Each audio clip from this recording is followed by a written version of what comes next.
네, 뉴스업 시작하겠습니다. 분당과 일산 등 1990년대 초에 조성된 일기 신도시 재건축 사업에 시동이 걸렸습니다.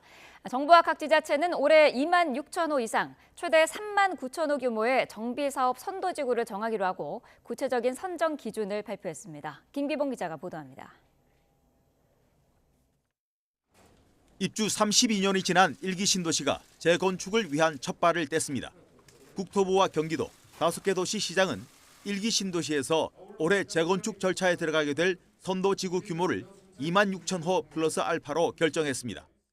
단지 규모가 큰 분당과 일산에서 각각 8천 호와 6천 호, 평촌과 중동, 삼본에서 각각 4천 호씩을 선정하되 각 지자체의 판단에 따라 한두 개 구역을 추가로 지정할 수 있게 했습니다. 추가 지정 범위는 기준 물량의 최대 50%까지 허용돼 분당의 경우 12,000호까지 지정이 가능한 상황입니다. 이에 따라 올해 선정되는 선도지구는 전체 정비대상 주택의 10%에서 15% 수준이 될 것으로 예상됩니다. 선도지구의 세부 단지는 오는 11월 최종 결정되는데 객관성 확보를 위해 평가 기준을 최대한 간소화하고 정량 평가를 중심으로 한다는 방침입니다. 국토부가 제시하는 표준 평가 기준을 기본으로 하는데 무엇보다 재건축에 대한 주민 동의가 60점으로 배점이 가장 크고 정주 환경 개선의 시급성과 도시기능 활성화 필요성, 그리고 재건축의 파급 효과 등의 항목이며 사업 실현 가능성으로 5점의 가점이 추가될 수 있습니다. 환경 개선 필요성 평가에는 현재 세대당 주차 대수가 0.3대 미만이면 10점, 1.2대 이상이면 2점 등으로 환산됩니다.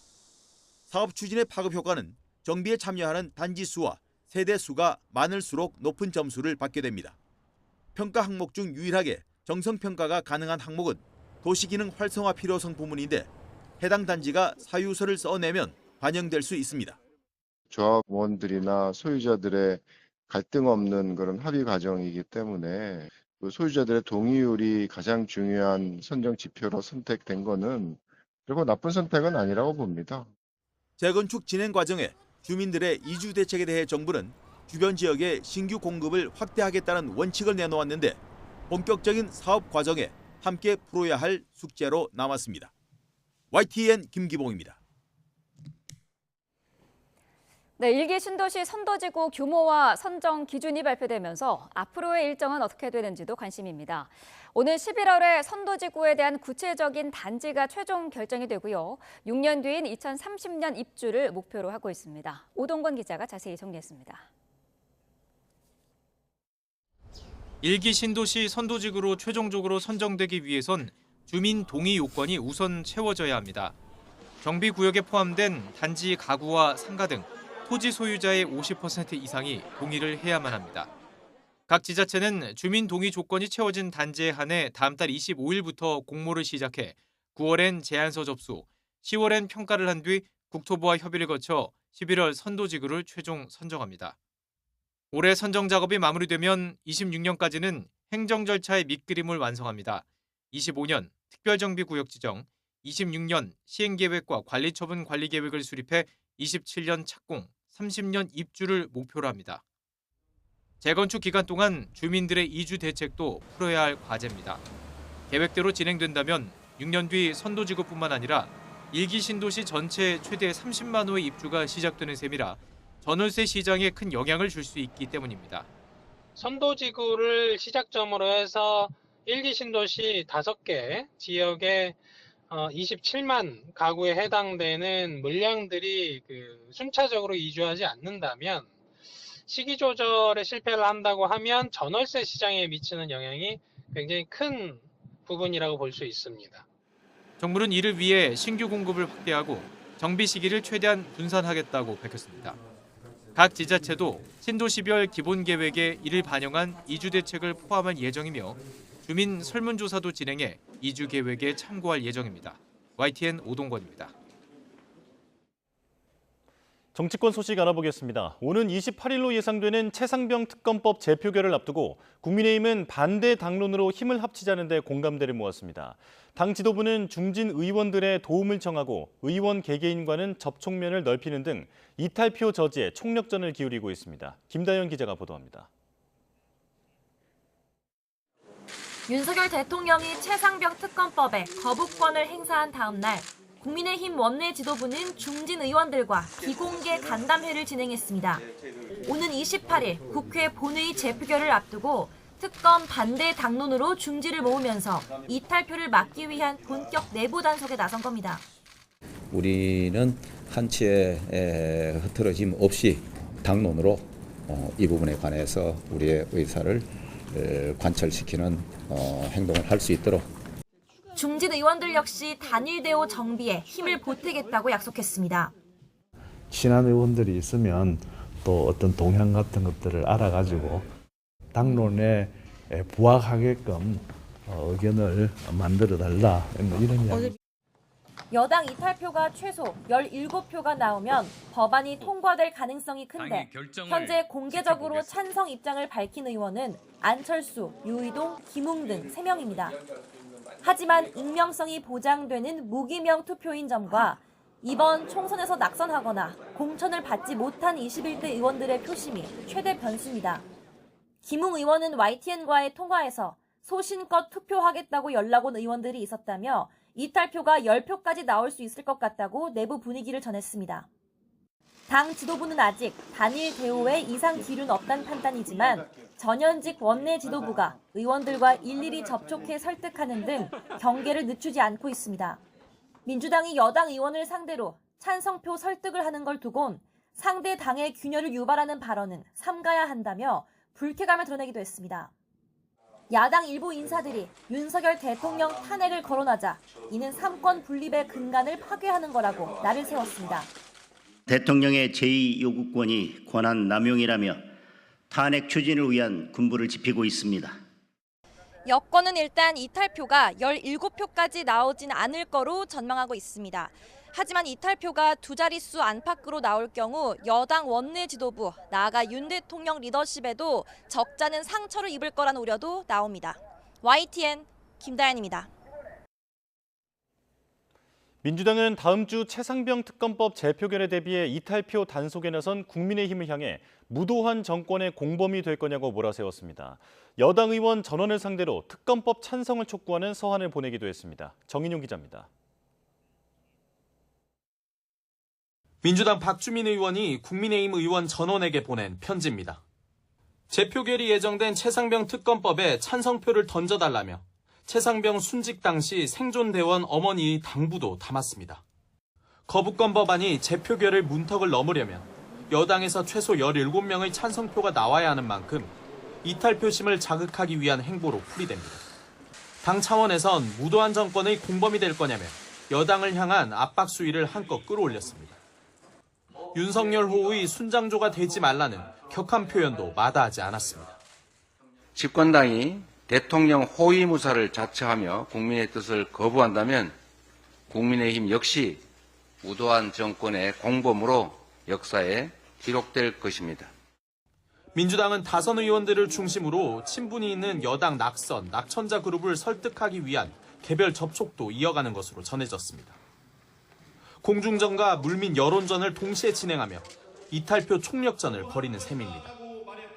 민주당은 그러나 현재로선 17표 이상 이탈표가 나올 가능성은 높지 않을 거로 보고 있습니다. 다만 이탈표 규모가 클수록 범야권 192석인 22대 국회에서 특검법 추진 동력이 강해지는 만큼 적진 분열 전략에 집중하고 있습니다. 더불어민주당은 특검법이 관철될 때까지 국민과 함께 끝까지 싸울 것임을 선언한다. 22대 국회 개원 즉시 재추진할 것이다. 김진표 국회의장은 최상병 특검법 협상을 당부하되 여야 합의 여부와 관계없이 오는 28일 본회의를 열어 재표결을 하겠다고 밝혔습니다. 민주당은 국민 요구가 높은 만큼 최상병 특검법을 수정 없이 원안대로 본회의에 올려야 한다는 입장입니다. 21대 국회 막판까지 여야 타협 없는 극한 대치 속에 본회의가 열릴 거란 관측입니다. YTN 정인용입니다.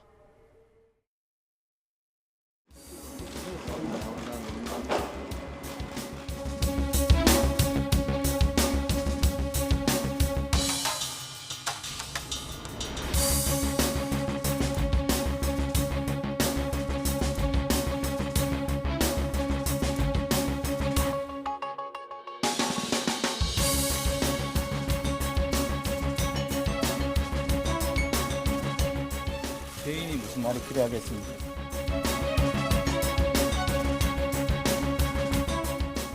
매니저에게 대리자수 지시한 정황을 인정하시는 겁니까? 메모리카드 증거인멸도 같이 가담하셨었나요?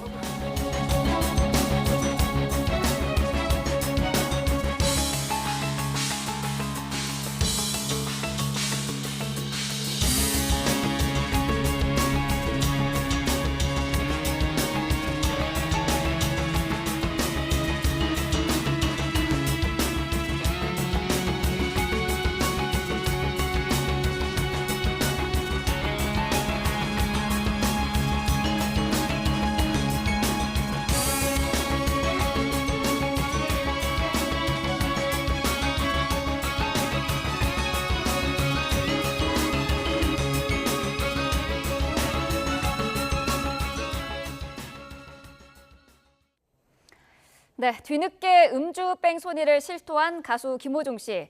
경찰 조사에서 술을 마시긴 했지만 10잔 이내로 조금만 마셨다고 진술한 것으로 파악됐습니다. 소속사 대표 등과 함께 구속영장도 청구가 됐는데요. 내일 낮 12시에 영장 실질 심사가 열릴 예정입니다. 권준수 기자입니다. 소속사를 통해 입장을 번복한 지 이틀 만에 경찰에 비공개로 출석했던 김호중 씨. 조사가 끝난 뒤에도 포토라인에 서지 않겠다며 5시간 넘게 버티다 떠밀리듯 나와 이렇게 말했습니다. 배지는 사람이 많이 필요하겠습니다. 어쨌든 죄송합니다. 네. 경찰은 조사가 이뤄진 지 하루 만에 김 씨와 소속사 대표 등 3명에 대해 구속영장을 신청했습니다. 최근 소속사를 상대로 추가 압수수색까지 나섰지만 증거인멸 우려는 크다는 게 경찰 판단입니다.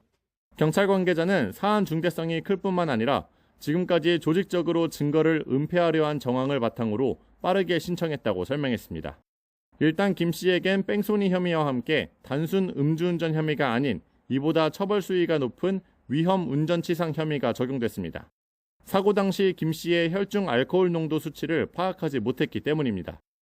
위험 운전치상죄는 음주 또는 약물로 정상적 운전이 곤란한 상태에서 차를 운전해 사람을 다치게 한 경우를 말하는데 경찰은 만취의 증거는 충분하다는 입장입니다.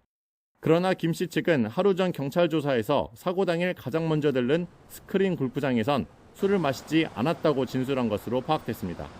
이후에 이동한 식당과 유흥주점에서만 소주 등을 10잔 이내로 조금만 마셨다고 주장한 것으로 확인됐습니다. 다만 결정적 증거가 될 사고 차량의 블랙박스 메모리 카드는 사라진 상황입니다. 김 씨 소속사의 본부장은 본인이 메모리 카드를 삼켰다고 경찰에 진술했습니다. 소속사 측은 김 씨가 사고 전후 탔던 다른 차량 2대는 원래부터 블랙박스 메모리 카드가 꽂혀있지 않았다고 주장했습니다. 경찰은 김 씨와 참고인 진술 등을 종합적으로 검토해 혈중 알코올 농도를 역추적하기 위한 음주운전 보강 수사도 이어갈 방침입니다. 또 범인 도피와 증거인멸을 주도한 당사자가 누군지도 정확히 밝혀내겠다고 강조했습니다. YTN 권준수입니다. 네, 김호중 씨는 오늘부터 이틀간 진행될 공연 이후에 모든 활동을 중단하기로 했습니다. 김 씨의 소속사 생각 엔터테인먼트는 입장문을 통해 김 씨가 슈퍼클래식 오케스트라 공연을 끝으로 활동을 멈추고 자숙의 시간을 가질 예정이라고 밝혔습니다. 이어 김 씨와 소속사 관계자 모두 경찰 조사에 성실히 임하고 결과에 따라 어떠한 처벌도 달게 받겠다고 강조했습니다.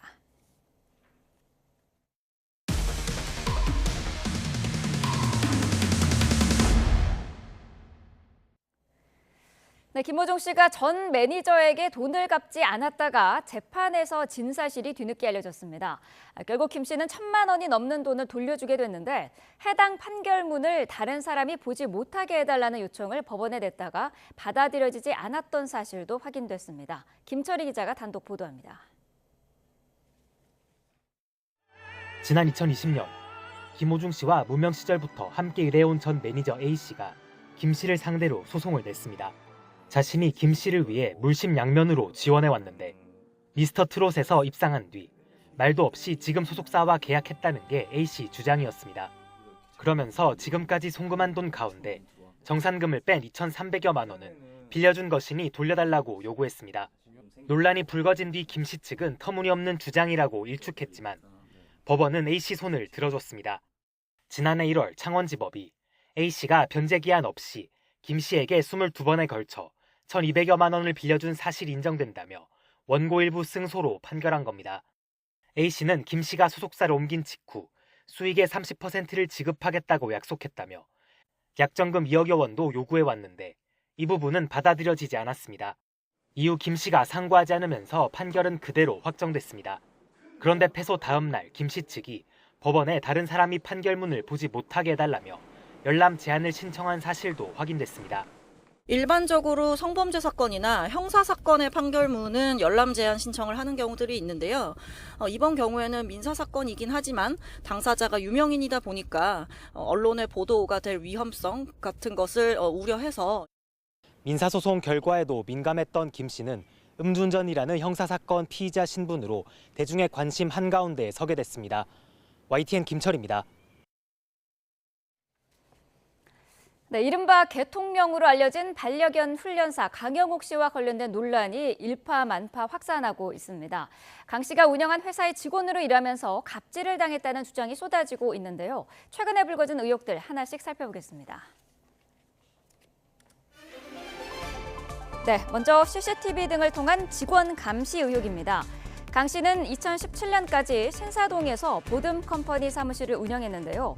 사무실에 설치된 9대의 CCTV 중에서 석 대가 직원들의 모니터를 비추는 용도, 즉 직원들을 감시하기 위한 용도였다는 당시 직원의 주장이 나온 겁니다. 직원들의 메신저를 감시하고 화장실에 가는 시간까지 관리했다는 건데요. 직접 들어보겠습니다.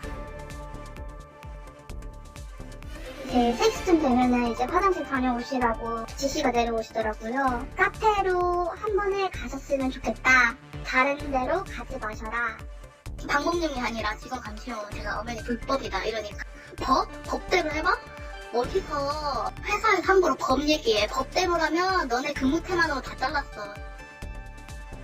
네, 앞서 강 씨의 아내는 CCTV로 직원들을 보면서 제대로 앉아서 일하라는 취지로 보낸 메시지가 공개되기도 했죠. 또 업무와 무관한 대화를 주고받을 경우 사내 규칙에 따라서 징계를 받을 수 있다는 동의서가 공개되기도 했습니다. 강영욱 씨의 동물 학대 논란도 불거졌습니다. 강영욱 씨와 관련한 기사에 직원으로 일했다고 주장하는 글쓴이가 댓글을 달았는데요. 견주가 입금을 늦게 하면 그 시간부터 개밥을 주지 말라고 했다면서 본인이 몰래 사료를 주기도 했다고 적었습니다.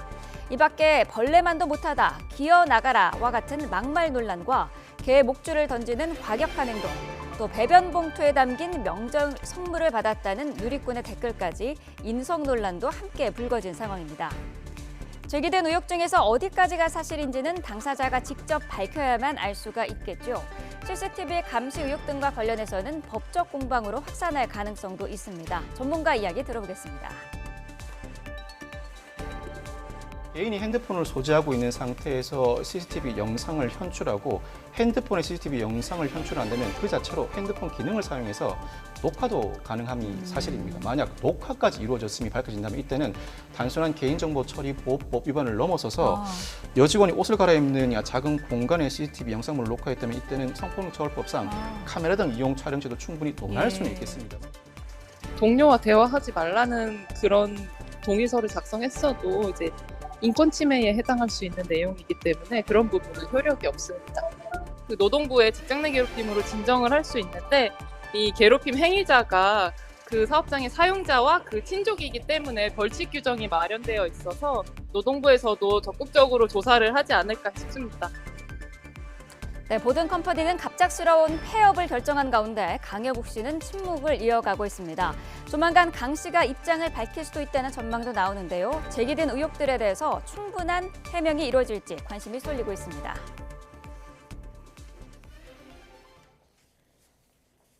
네, 주요 사건, 사고들 전문가와 자세히 이야기 나눠보도록 하겠습니다. 오윤성 순천향대 경찰행정학과 교수와 함께합니다. 어서 오십시오. 네, 안녕하세요. 네. 자, 먼저 김호중 씨 이야기부터 해봐야 될 것 같습니다.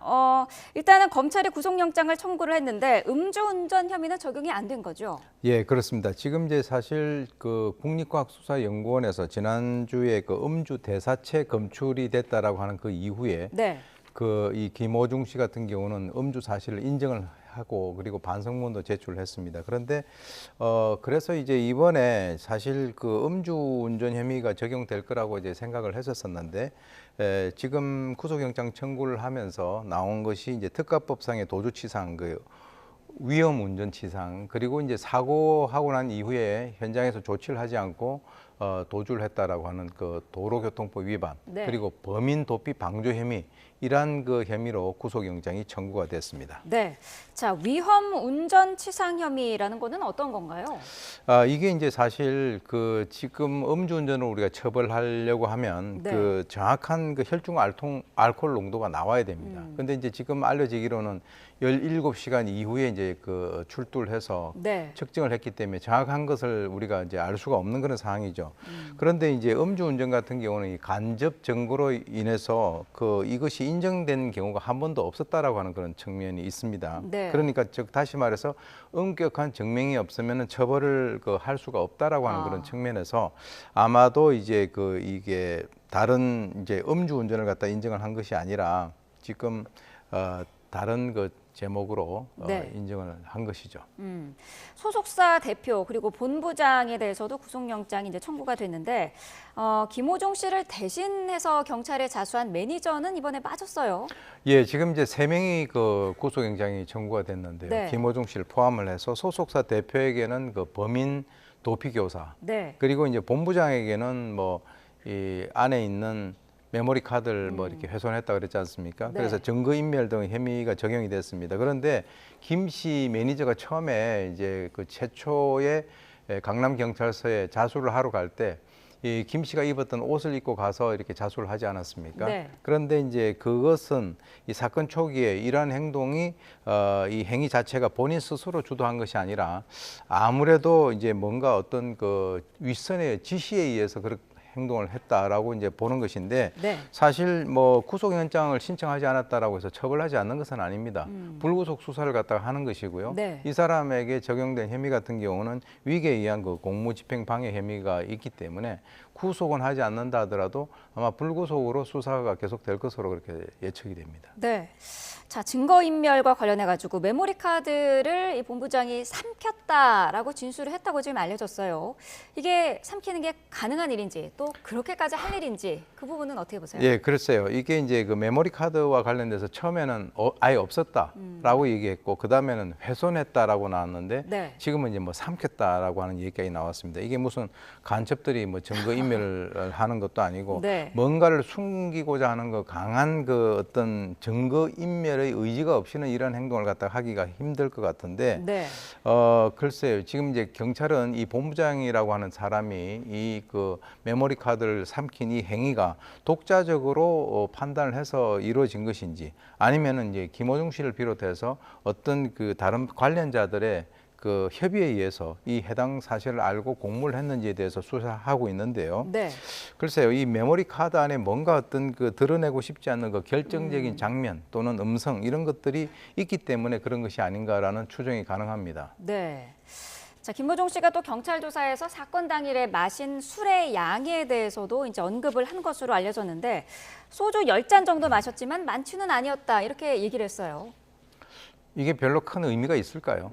예, 만취를 하고 안 하고 중요한 것이 아니라 네. 어느 정도 마셨는가 하는 것인데 자기 입으로 이제 지금 소주 10잔을 마셨다라고 하니까 소주 10잔이면은 병으로 글쎄요. 제가 술을 잘 먹지 않아서 어느 정도 모르겠습니다만은 근데 일단 그걸 어떻게 믿느냐라고 하는 그런 문제도 있습니다. 그리고 네. 이제 그 이유는 얼마 전까지 콘서트를 하면서 수많은 청중들 앞에서 나는 결코 뭐 이렇게 술을 마시지 않았다라고 하는 그런 취지의 발언 그리고 언젠가는 뭐 진실이 밝혀질 것이다 이렇게 그 강하게 부정을 하다가 지금 한 얘기이기 때문에 네. 제가 제가 볼 때는 이것이 뭐 10잔을 마셨는지 만취를 했는지 안 했는지 그런 것과 연관해서는 크게 의미가 없다라고 보고요. 지금 뭐 이쪽에서는 또 이렇게 얘기를 하고 있습니다. 경찰에서 진술한 내용이 지금 그대로 이제 보도가 됐다라고 하는 것에 대해서는 이 김 씨 측에서는 강한 유감을 표시를 하고 있는 그런 상황입니다. 네. 자, 경찰이 그동안은 김 씨의 수사 협조 상황을 지켜보겠다라는 입장이었는데 소환 조사 하루 만에 영장을 이제 신청을 한 거지 않습니까? 예. 강경한 대응 분위기로 바뀐 거는 왜 그런 걸까요?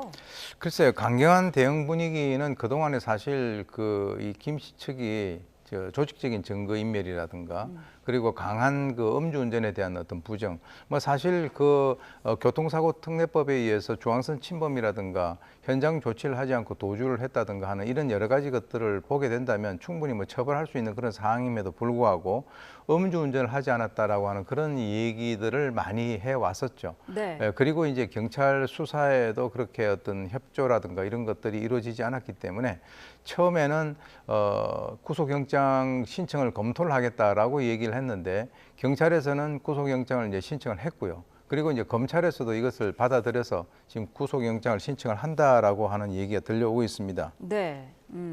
영장 심사는 일반적으로 이제 피의자를 구인한 상태에서 이루어지지 않습니까? 네. 그러면 김호중 씨도 나가야 되는 거죠?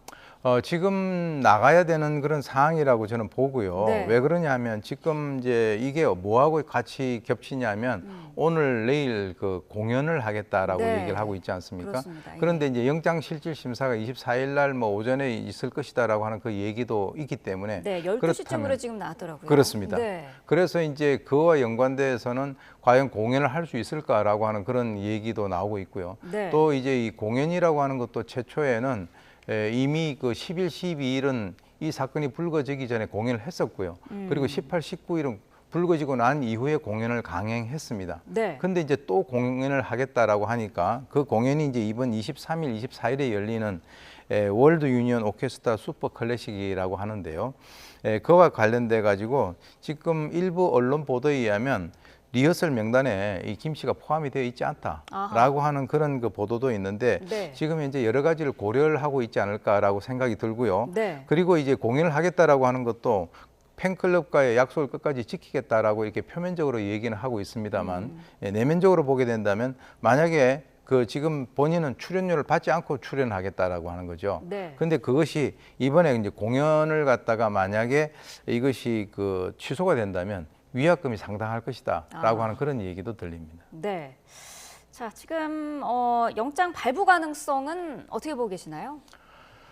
저는 개인적으로 봤을 때 영장을 발부하는 것은 도주 우려라든가 뭐 이런 것은 사실은 도주 우려는 별로 없겠죠. 그리고 이제 그 범행의 중대성이라든가 특히 조직적인 증거 인멸이라고 하는 그런 측면에서 본다면 네. 영장 발부 가능성은 상당히 좀 높아 보인다라고 저는 개인적으로 봅니다. 네. 심사가 이제 내일인데 오늘이나 내일 중에 이제 피해자인 택시 기사와 만약에 합의가 이루어지면은 이 영장 심사에도 조금 영향을 줄 수 있을까요? 뭐 그런 것도 우리가 감안을 하지 않을 수는 없겠지만 네. 사실 지금 이제 택시 기사와의 합의 문제는 사실은 좀 본질에서 좀 바깥 옆으로 좀 비껴가 있죠. 그래서 네. 물론 뭐 지금 일부 보도에서는 이미 그 택시 기사와에 있어서의 어떤 그 민형사상의 합의가 이루어졌다라고 얘기를 하고 있지만 지금 김 씨 측에서는 그건 오보다 네. 현재 진행 중에 있다라고 얘기를 하는데 글쎄요 그것이 민형사상 합의가 이루어졌다라고 해서 이것이 그 구속영장 발부에 영향을 미칠까 하는 것에 대해서는 저는 조금 부정적으로 봅니다. 네.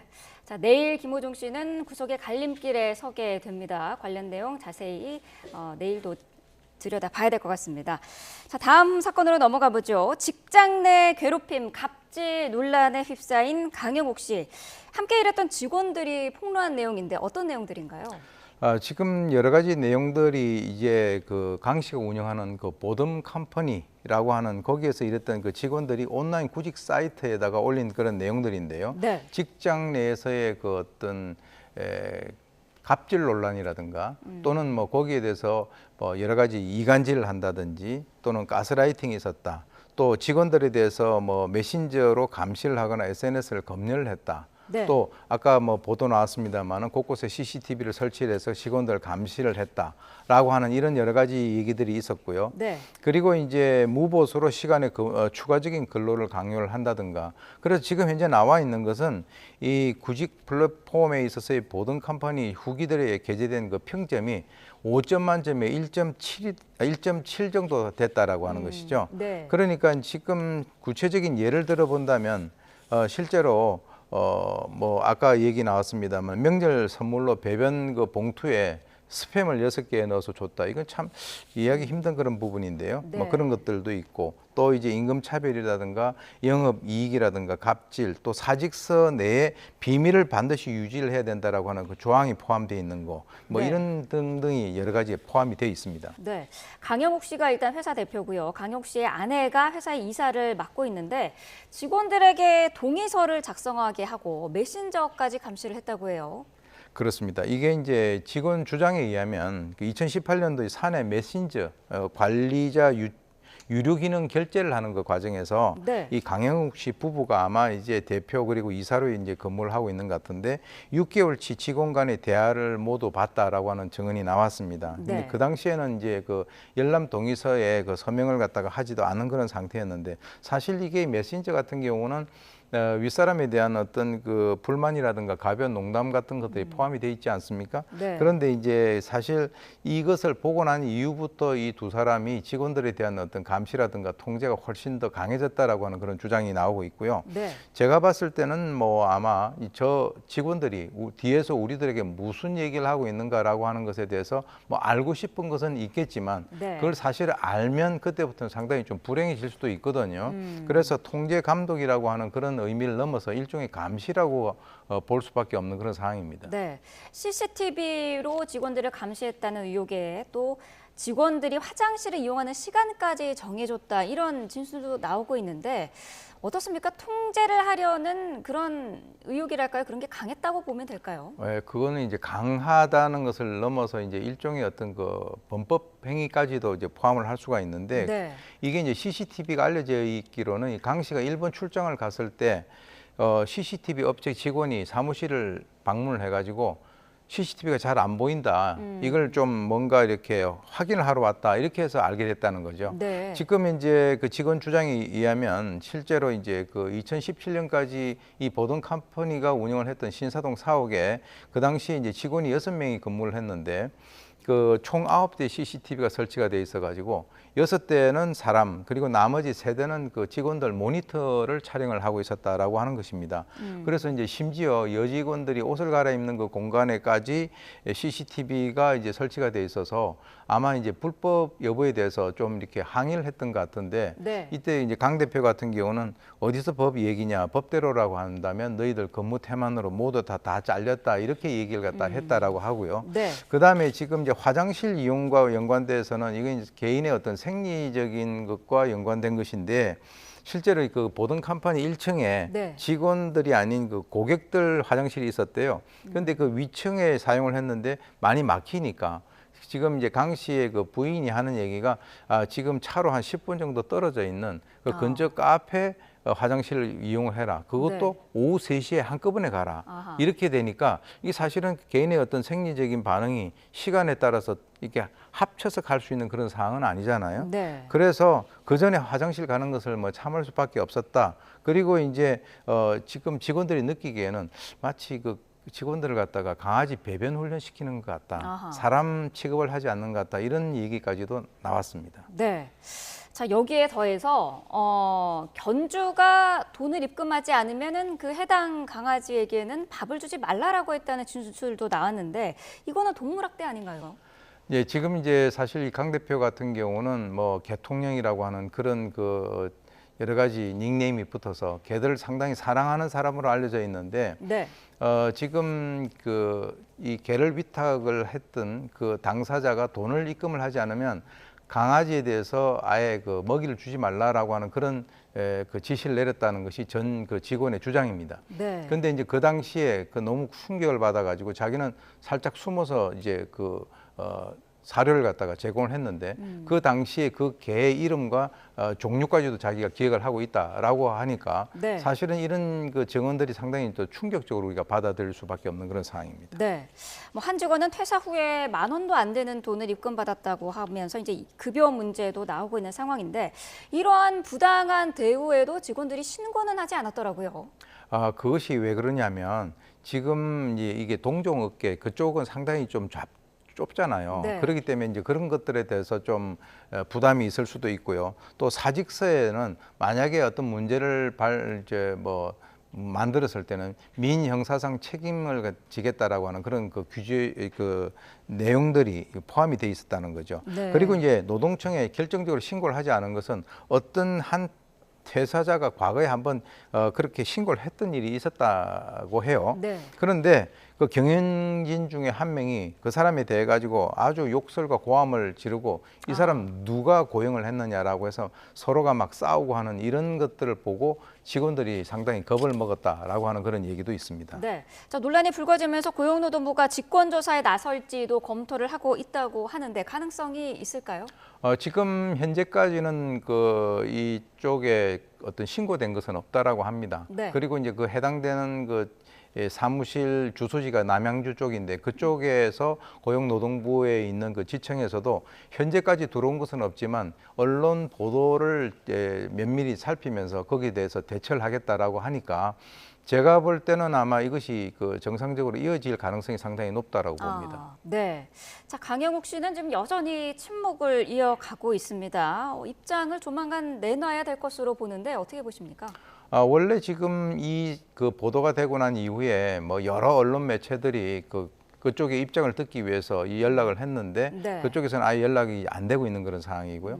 그리고 어저께 이제 한 그 유튜브에서 지금 아마 어저께 오후 즉 그 20일 오후에 유튜브를 통해서 그 입장을 밝히겠다라고 하는 그런 보도가 있었습니다만 네.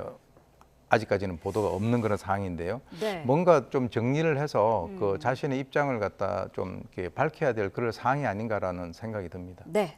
자, 마지막 사건으로 태국 파타야 살인 사건 짚어보도록 하겠습니다.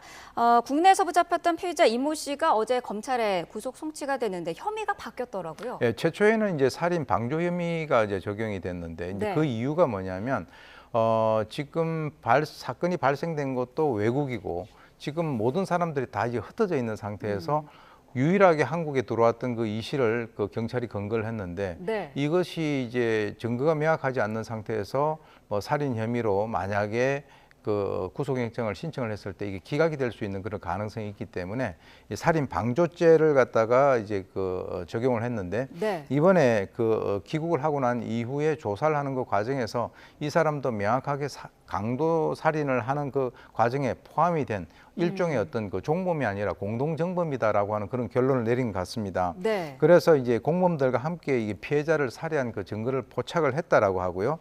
그리고 이제 금품 갈취 목적으로 처음부터 끝까지 다 거기에 그 가담을 했다라고 해서 이번에 이제 그 구속영장을 송치를 하면서 구속 네. 송치를 하면서 이 혐의를 갖다가 살인 방조에서 강도 살인으로 변경을 했습니다. 일반 살인죄보다 강도 살인죄가 형량이 더 높은가요? 네, 그건 당연합니다. 이제 일반 그 살인죄는 형법 제 250조에서 5년 이상의 징역 그리고 무기 사형까지 가능한데 실제로 이 강도 같은 경우는 고의로 강도 살인을 저질렀을 경우에는 사형 또는 무기징역밖에 없기 때문에 네. 상당히 강력한 그런 처벌을 받을 수 있습니다. 네. 캄보디아에서 붙잡힌 공범 한 명은 지금 국내 송환을 경찰이 계속 추진 중인데 언제쯤 모을 수 있을까요? 글쎄요, 지금 현재 이들이 주범과 종범이 아닌 일단 공동정범으로 보고 있다라고 이제 지금 경찰은 보고 있고요. 네.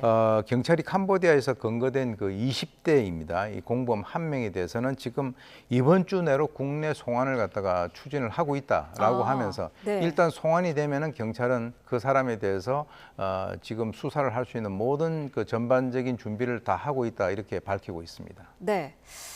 태국 인근으로 달아난 거로 파악된 나머지 공범 한 명은 아직 행방이 정확하게 나오지 않고 있는 거죠?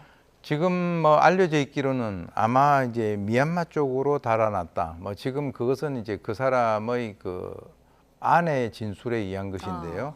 이 공동정범 3명 중에서 가장 나이가 상대적으로 많은 것으로 알려진 바로 이 사람 같은 경우는 이제 30대 김모 씨입니다. 네. 그래서 지금 현재 경찰이 파악을 하고 있기로는 미얀마 쪽으로 이제 그 입국한 것으로 보는데, 그러니까 즉 다시 말해서 태국에서 범죄를 저지르고 한 명은 한국, 한 명은 미얀마, 한 명은 캄보디아 이런 식으로 나눠진 것 같은데 네. 지금 이제 살인 및 시체 유기 혐의로 해서 인터폴에 적색 수배를 한 상태이고요. 그리고 이제 태국 현지 언론에서는 우리나라하고 다르게 이 피해자 3명의 얼굴과 이름을 전부 다 CCTV 포착된 모습을 포함해서 다 전부 다 공개를 한 그런 상황입니다. 네. 자, 앞서서 말씀하신 그 캄보디아에서 검거된 피의자의 국내 송환을 경찰은 이번 주 내에 이제 추진 중인 것으로 지금 알려지고 있는데 생각보다 빨리 송환이 이루어지는 편인 거죠? 예, 그렇습니다. 그 이유는 이제 현재 경찰이 현지 국가들하고 공조를 통해서 검거하거나 송환하는 그 역량이 상당히 강화됐기 때문인데요. 실제로 이제 중범죄자가 해외로 도주를 하게 된다면 재외국민 납치 사건 발생하는 것과 마찬가지로 긴급 상황에서는 절차하고 요건에 구애를 받지 않고 즉시 공조에 이제 착수를 하는 그런 긴급 국제 공조 체제를 갖다 구축 운영 중에 있습니다. 그래서 지금 이제 표에 보시는 바와 같이 2023년에 뭐 보게 되면은 이제 470건으로 가장 그렇게 그 많은 외국에 있는 국외 도피 사범을 국내 송환에 성공을 했고요. 네. 그것은 이제 그 인터폴의 적색 수배, 청색 수배, 항색 수배라고 하는 이런 어떤 그 과정을 거쳐서 이루어지고 있습니다. 네. 범행이 일어난 지 하루 만에 피의자를 국내로 송환한 경우도 있다고 하는데 범죄자가 해외에 도피할 경우에 어떤 절차를 통해서 이제 국내로 들어오게 되나요? 예, 일단 이제 우리 한국에서 체포영장 발부를 전제로 해가지고 인터폴에다가 적색 수배를 내리게 되고요. 네. 그리고 이제 상대국에 있는 법 집행기관과의 협조를 위해서 지금 각국에 주재하고 있는 그 대사관에 경찰 주재관들이 나가 있습니다. 그쪽에서 이제 검거 요청을 하게 된다면 첩보 수집이라든가 분석을 기초로 해서 바로 이제 검거 활동에 나가게 되는데, 그래서 이제 필요하다면 우리 공동조사팀을 현지에다가 우리가 이제 파견을 하거나 또는 화상회의라든가 이런 것을 통해서 그 업무를 갖다 협조를 해 나가고요. 검거를 하게 되면은 경찰 주재관이 상대국과 이제 송환 방식이라든가 일정을 갖다 협의를 하고 필요하다면 최종적으로 결정되면 여기에서 호송팀이 현지에 나가게 됩니다. 네. 그리고 난 이후에 범죄자를 국내 송환을 하게 됩니다. 네.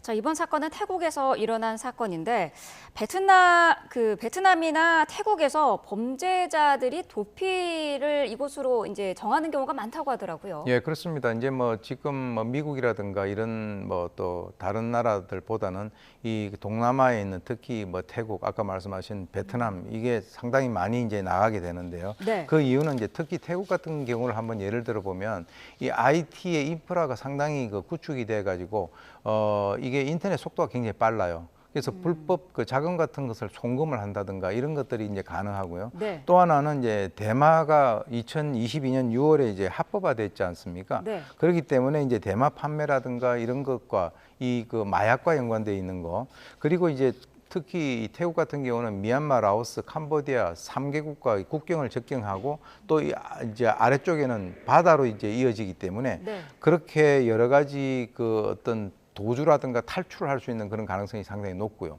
특히 이제 태국과 인접하고 있는 이 3개국과 미얀마, 라오스, 캄보디아 같은 경우는 우리나라하고 아직까지 이제 범죄인 인도 협정이 맺어져 있지 않다라고 하는 그런 점 등 이런 여러 가지 것들을 고려했을 때 이 범죄자들이 주로 그쪽에 있는 현지 국가들을 통해서 범죄를 저지르거나 또는 뭐 도주를 하거나 하는 이런 현상들이 많이 발생을 하고 있습니다. 네.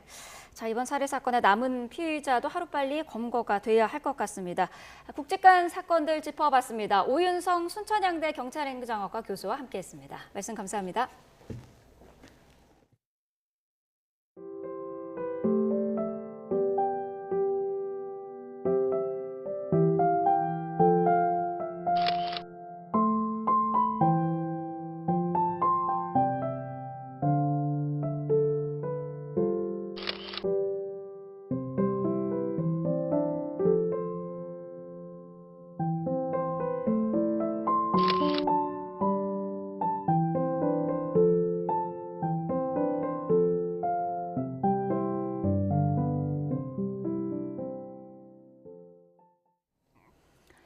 네, 이틀 전 난기류를 만나 급강하한 여객기 싱가포르 항공기 탑승자 가운데 아직 20명이 태국 방콕 병원 중환자실에서 치료를 받고 있습니다. 런던에서 싱가포르로 향하던 사고 항공기에는 호주, 영국, 싱가포르 국적 승객 등이 타고 있었습니다. 한국인 승객은 1명으로 부상자 명단에는 없었지만 방콕에서 치료를 받고 있는 것으로 뒤늦게 알려졌으며 부상 정도는 심하지 않아 현지 시간으로 23일 퇴원할 예정이라고 병원 측은 전했습니다. 네, 이번 싱가포르 항공사고처럼 난기류 때문에 대형 여객기에서 사망자까지 발생한 건 이례적인 일입니다. 난기류는 정확한 예측이 거의 불가능해서 승객들은 승무원의 지시에 따라 반드시 안전벨트를 착용하는 게 가장 중요합니다. 일부 기후 전문가들은 앞으로 난기류 사고가 급증할 것이라고 경고하고 있는데요. 유투권 기자가 보도합니다.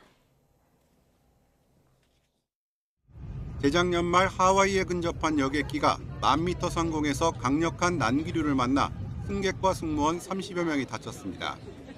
중상자도 10명이 넘었습니다. 또 지난해 3월엔 난기류에 쌓인 루프트한자 여객기가 이상 착륙하는 과정에서 7명이 다쳤습니다. 속도와 방향이 일정하지 않은 난기류는 모든 항공기의 경계 대상입니다. 별도로 통계를 작성하는 미국에선 15년간 발생한 항공기 사고의 3분의 1 이상이 난기류와 관련이 있었습니다. 하지만 난기류 사고가 중대한 피해로 이어지는 경우는 드물어 주요 항공사에선 1997년에 사망 사례가 보고된 정도였습니다. 중상자 대부분도 업무 때문에 안전벨트를 맬 수 없는 승무원들이었습니다. 이번 사고에서도 안전벨트의 중요성이 확인됐습니다. seatbelt sign came on, and I'm thankfully I'm diligent about these things and people put my seatbelt on. 난기류 대부분은 강력한 폭풍 때문에 발생합니다. 이번에 여객기가 통과한 미얀마 부근에서도 폭풍이 있었던 것으로 알려졌습니다. 더 위험한 종류의 난기류는 대기 상층에서 시속 200km의 속도로 흐르는 제트기류 경계에서 일어납니다. So it's very hard to forecast when or where those might occur. And then, what altitude they may occur. 아직은 가설 수준이지만 기후위기의 영향으로 난기류 발생이 늘어나고 있다는 주장도 있습니다. You get more convection when there's more heating. You get more jet stream activity when there's changes in atmospheric pressure. 일부 전문가는 컴퓨터 시뮬레이션을 근거로 앞으로 수십 년간 난기류가 3배까지 증가할 수 있다고 경고했습니다. YTN 유튜건입니다. 네, 지금 시각 8시 37분 지나고 있습니다. 오늘 날씨 어떨지 뉴스업 날씨 스튜디오 연결해서 알아보겠습니다. 윤수빈 캐스터. 목요일 아침 날씨 & 키워드입니다. 오늘의 키워드부터 함께 살펴보시죠. 바로 두 계절과 따뜻한 차입니다. 요즘 하루 안에 두 개의 계절이 공존하는 듯합니다. 아침 저녁에는 아직 선선한 봄 기운이 남아있지만 한낮에는 마치 여름처럼 더운데요. 계절의 시계가 점차 봄에서 여름으로 넘어가면서 일교차가 무척 크게 벌어지고 있습니다. 이런 날씨에는 감기에 걸리기 쉬우니까요. 입고 벗기 편한 외투로 체온을 잘 유지해 주시고요. 따뜻한 물이나 차를 자주 마시는 등 환절기 건강관리에 신경 써주시기 바랍니다. 다음은 서울의 시간대별 날씨 알아보겠습니다.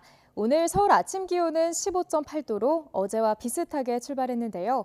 정오에는 23도, 오후 2시에는 26도까지 오르면서 초여름 더위가 이어지겠습니다. 이후 퇴근길 무렵부터 다시 기온이 떨어지기 시작해 밤에는 20도를 밑돌겠습니다. 밤사이 복사 냉각이 활발해진 충남과 호남 서해안에는 가시거리 200m 안팎에 매우 짙은 안개가 끼어 있습니다. 실시간 CCTV 화면으로 현재 안개 현황 살펴볼까요? 이곳은 충남 서해안에 위치한 교량의 모습인데요. 안개가 다소 짙게 끼어 있어 시야가 답답한 상황입니다. 안개는 앞으로 1시간 정도 더 지속하겠고요. 기온이 점차 오르면서 낮 동안에는 이 안개도 모두 사라지고 맑은 하늘이 드러나겠습니다. 다만 강한 일사가 내리쬐면서 전국의 자외선 지수가 매우 높게 치솟겠고요. 오존 농도도 점차 짙어지겠습니다. 야외 활동 시 이 점 유의하시기 바랍니다. 오늘 낮 동안 동쪽 지방은 30도를 웃도는 한여름 더위가 나타나겠습니다. 그 밖의 지역 낮 기온 살펴보면 대전 30도, 강릉과 대구는 32도까지 오르겠습니다. 금요일인 내일은 초여름 더위 속에 영서와 영남 내륙에 한때 소나기가 지나겠고요. 다가오는 휴일 오후부터는 전국에 비가 내릴 전망입니다. 오늘도 행복한 하루 보내세요. 지금까지 날씨 앤 키워드의 윤수빈이었습니다. 5월 23일 뉴스업 주요 일정 정리합니다. 한국은행 금융통화위원회가 오늘 오전 기준금리를 결정합니다. 중동 정세가 여전히 불투명하고 농식품 가격이 불안정해 10일의 연속 기준금리를 연 3.5%로 동결할 것으로 보입니다. 1조 6천억 원대 환매 중단 사태를 일으킨 라임펀드 부실 판매 사건으로 재판에 넘겨진 KB증권 전 임직원들이 항소심 선고를 받습니다.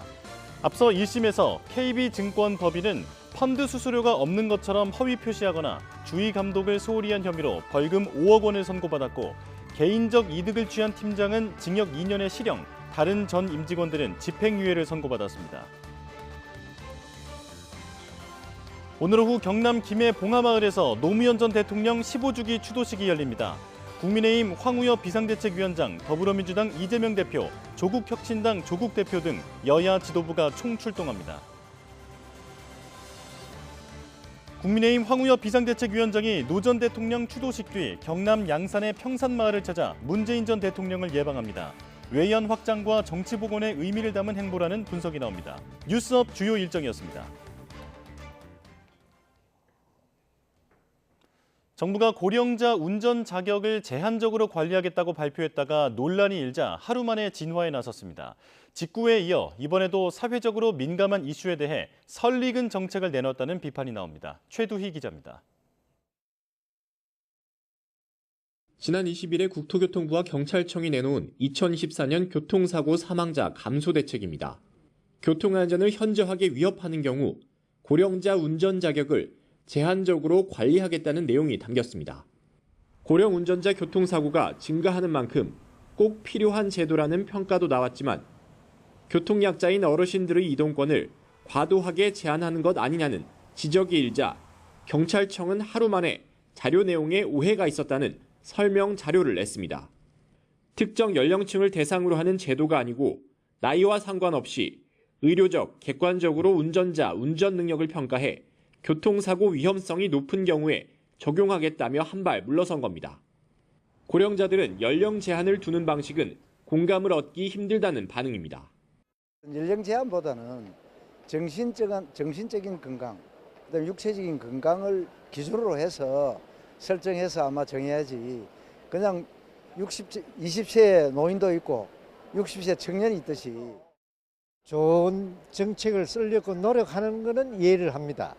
늙었다는 그 전제하에 운전을 한다 못한다를 규정을 지으면은 기회균등의 법칙이 나이에 제한을 받는 것은 옳지 않다고. 이번에도 정부의 정교한 접근이 부족했다는 평가도 나옵니다. 세부적으로 가면은 디테일한 문제에서는 좀 더 정교하고 정책에 대한 효율성을 추구할 수 있는 이런 것들이 좀 연구가 되고 검토가 된 다음에 발표를 했습니다. 해외 직구 금지 번복 사태에 이어 사회적으로 민감한 정책의 내용을 수정하는 상황이 이어지면서 정부의 섣부른 정책 추진에 대한 비판의 목소리가 커지고 있습니다. YTN 최두입니다. 해외 직구 논란에 이어 고령자 운전 자격 제한 번복 등 정부의 정책에 잇단 혼선이 빚어지자 정부와 여당이 매주 고위급 정책협의회를 열기로 했습니다. 민주당은 여론이 나쁘면 반복해서 말을 뒤집는 모습은 권력 누수를 스스로 인정하는 꼴이라며 비판 수위를 끌어올렸습니다. 임성재 기자의 보도입니다. 해외 직구 규제 철회에 이어 이번에는 정부의 고령 운전 자격 제한 검토가 도마 위에 올랐습니다. 지난 20일 국토교통부와 경찰청은 고령자의 운전 능력을 평가해 조건부 면허를 도입하겠다는 방침을 발표했는데 노인차별, 교통약자 무시 등 논란이 일자 하루 만에 특정 연령층을 겨냥한 게 아니라며 그 대상을 고위험 운전자로 정정한 겁니다. 정책 결정에 허술함이 또다시 드러났다는 지적 속에 정부 여당은 재발 방지를 위한 고위급 정책협의회를 매주 열어 머리를 맞대기로 했습니다. 당정협의 회의는 앞으로 여러 형태로 굉장히 자주 있을 겁니다. 이번 주에도 여러 장관들께서 이제 좀 더 원활히 적극적으로 해야 되겠다 하는 차원에서 최근 여당 내 비공개 회의에서도 정부를 향한 질책이 쏟아진 것으로 전해졌는데 잦은 정책 혼선에 민심이 심상치 않다는 판단이 깔린 것으로 보입니다. 대통령실 고위 관계자 역시 국민 생활에 밀접한 정책을 중심으로 당과 긴밀한 소통을 이어나갈 예정이라고 밝혔습니다. 더불어민주당은 정부 여당의 잇단 정책 실수에 비판의 날을 세웠습니다. 어르신 이동권을 과도하게 제한한다는 부정 여론에 정부가 또 말을 바꿨다는 겁니다. 특히 이번에도 윤석열 대통령이 몰랐다고 발뺌한다면 정부 정책에 대한 대통령의 심각한 권력 누수를 입증하는 꼴이라고 지적했습니다. 언제까지 이런 무능한 덜컥 국정 운영으로 국민 고통을 가중시키려고 합니까? 안 되면 그만이고 철회하고 이런 식으로 운영하면 안 됩니다. 국정은 장난이나 실험이 될 수 없습니다. 4월 총선으로 민심을 확인한 집권 여당으로선 정부의 잇단 정책 실수가 더욱 뼈아픈 대목으로 남을 수밖에 없습니다. YTN 임성재입니다.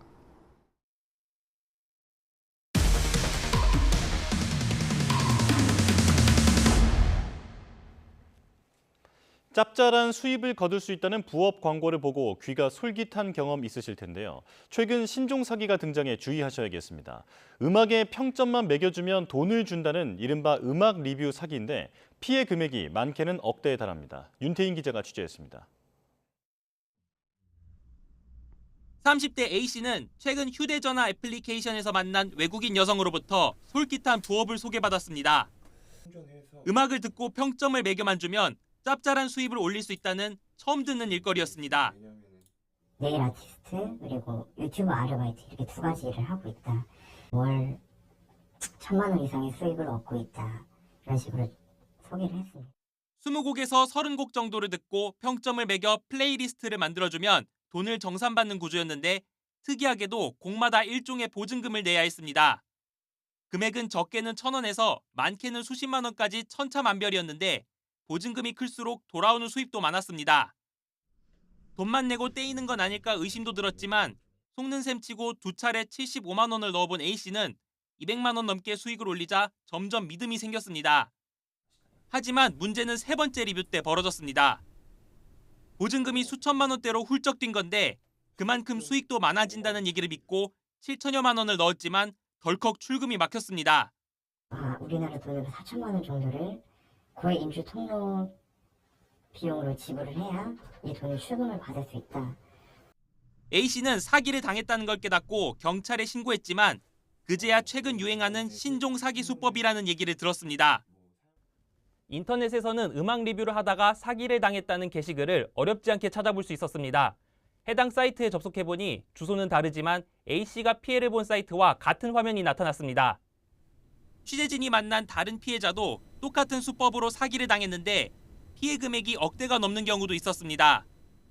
사이트에서 봤던 사진이랑 동영상이 제가 받았던 사진이랑 동영상이랑 똑같고 금액은 제가 2억 내고 경찰이 수사에 나섰지만 돈을 입금한 계좌가 대포 통장인데다 서버를 해외에 두고 있어 사이트 추적에도 애를 먹는 것으로 알려졌습니다.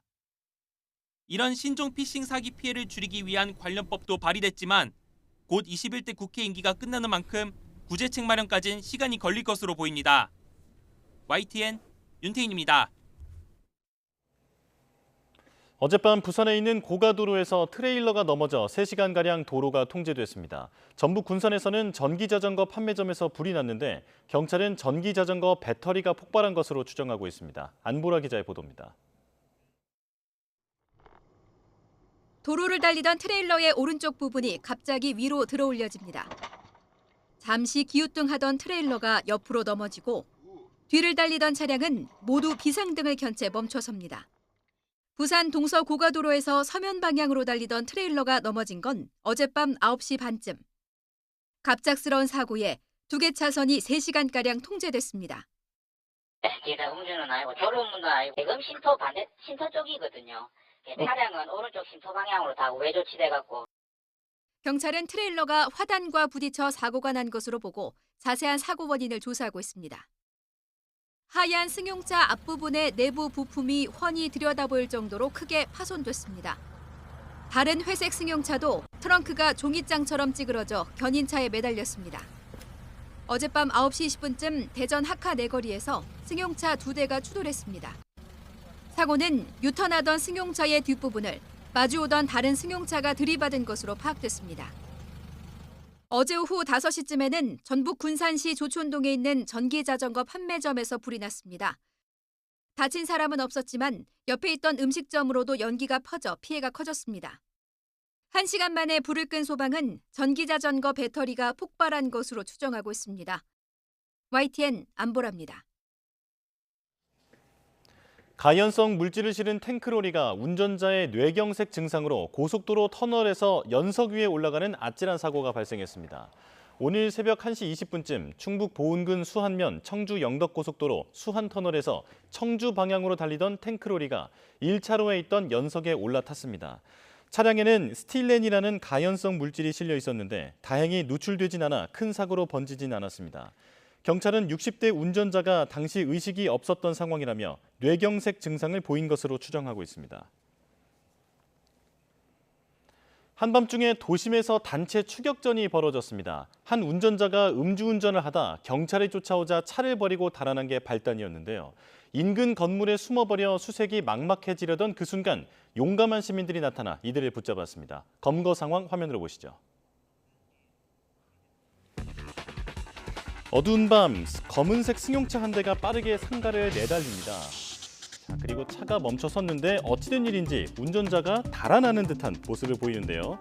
경찰이 뒤이어 차량을 세우고 쫓아갑니다. 그런데 이들을 쫓는 건 경찰만이 아니었습니다. 다른 시민들도 합류했는데요. 건물 안에서 계단 아래로 도망가는 운전자와 뒤쫓는 시민들의 숨막히는 추격전이 펼쳐집니다. 마침내 붙잡힌 운전자와 일행, 경찰의 인계도에 순찰차에 올랐는데요. 무려 1.2km에 걸친 도주구 끝에 검거된 이 운전자. 조사 결과 혈중 알코올 농도 면허 취소 수준의 상태였습니다. 지난달 26일 경기 의정부에서 벌어진 일이었는데요. 경찰은 검거에 도움을 준 시민 2명에게 감사장과 신고 보상금을 전달했습니다. 이 운전자는 최근 검찰에 송치된 것으로 알려졌습니다. 네, 의대 증원을 둘러싼 의정 갈등 속에 정부와 의료계 서로 대화를 하자면서도 각자의 길만 걷고 있습니다. 증원을 위한 학칙 개정에 나선 대학들에서는 갈등이 이어지고 있습니다. 김주영 기자가 보도합니다. 의대 증원에 속도를 내는 정부는 연일 돌이킬 수 없다는 점을 강조하고 있습니다. 법적 문제도 해소되고 있고 이달 말엔 내년도 입시 요강이 발표되는 만큼 의대 증원을 막을 수 없다는 겁니다. 사법부는 국민 전체 이익의 관점에서 의대 증원이 꼭 필요하고 시급한 정책이라는 점을 확인해 주었으며 의대 증원에 대해서는 여야 모두 필요성을 인정하고 있습니다. 하지만 병원을 떠난 전공의에 대해선 돌아오라고 호소할 뿐 뾰족한 대책을 내놓지는 못했습니다. 조규홍 보건복지부 장관은 의료개혁을 이뤄내는 것이 대책이라며 의료개혁에 10조 원 이상 재원을 투입할 방침이라고 강조했습니다. 의료계는 대한의사협회를 중심으로 연석회의를 진행했습니다. 전국 의대 교수, 대한의학회 등과 함께 대응책 마련에 나선 겁니다. 정부와 대화할 준비가 돼 있다는 점을 확인했지만 구체적인 방안이 나오지는 않았습니다. 이런 가운데 내년부터 인원이 늘어나게 될 의대 현장 곳곳에서는 파열음이 터져나왔습니다. 연세대 의대 학장은 공개 서한을 통해 학생들의 결정을 존중하다며 어느 시점이 되면 휴학을 승인할 수밖에 없다고 밝혔습니다. 의대 증원 학칙 개정에 나선 전북대에선 의대 교수들과 학생들이 개정에 반발하며 피켓 시위를 벌이기도 했습니다. 여러 가지 교육부의 압박에 의해서 이루어진 학칙 개정이기 때문에 이 개정은 대학의 자율성을 꼭 지키고자 하는 목적에서 부결시키고자 하는. 전국대학에서 학칙 개정이 이어지고 있지만 학교를 떠난 의대생들은 돌아올 기미가 없는 만큼 향후 의대 학사 일정을 둘러싼 갈등은 더 커질 전망입니다. YTN 김주영입니다.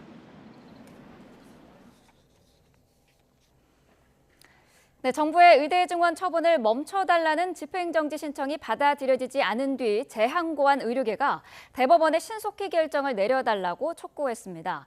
의료계 측 소송 대리인은 이번 사건 결론을 오는 29일까지 내려달라는 요청서를 대법원에 제출했습니다. 이들은 오는 30일 대학교육협의회 시행계획 변경 승인이 이뤄지면 그 이후에는 변경할 수가 없다며 그 전까지 결정이 내려져야 한다고 주장했습니다.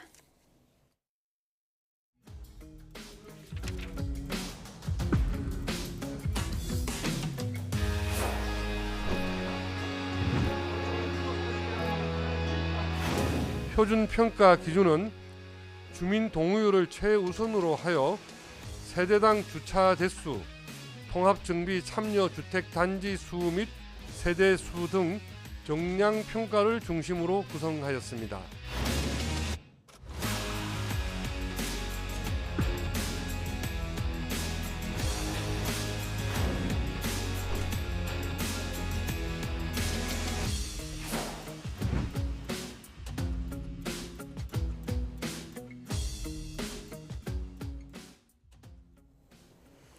네, 정부가 어제 1기 신도시 가운데 2만 6천 호 이상을 올해 정비사업 선도지구로 정하기로 하고 구체적인 선정 기준을 발표했습니다. 올해 선정될 선도지구는 분당과 일산에서 각각 8천 호와 6천 호, 평촌과 중동, 산본에서 각각 4천 호씩을 선정하되 각 지자체의 판단에 따라 도시별로 한두 개 구역을 추가로 지정할 수 있게 했습니다. 각 지자체는 6월 25일에 선도지구 공모를 시작한 뒤 평가를 거쳐 11월에 세부 단지를 선정한다는 계획인데 국토부 표준 평가 기준을 기본으로 삼기로 했습니다. 국토교통부 박상우 장관의 설명 직접 들어보시죠.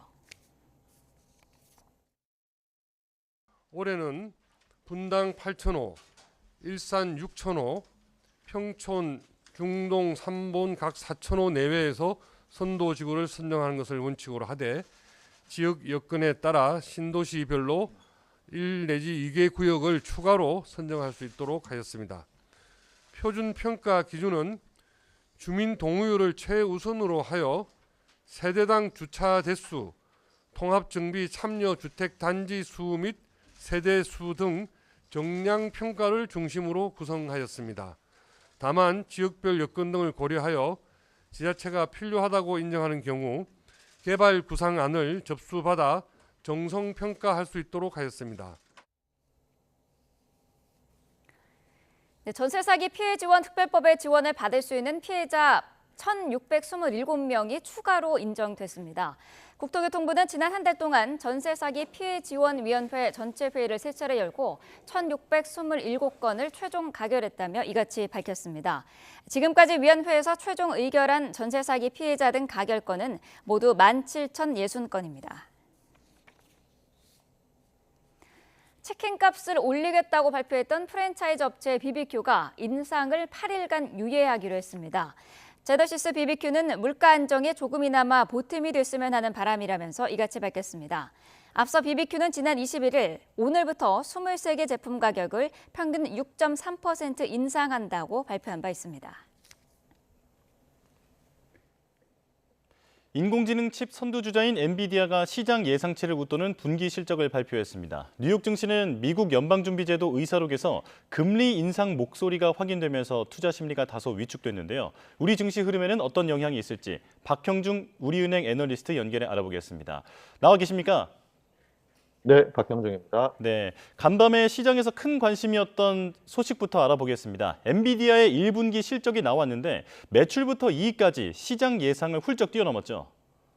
네, 그렇습니다. 주식시장에 관심이 집중되었던 엔비디아의 1, 4분기 실적이 오늘 새벽 발표가 되었습니다. 1, 4분기 매출은 260억 4천만 달러로 시장 예상치인 246억 달러를 상회했고요.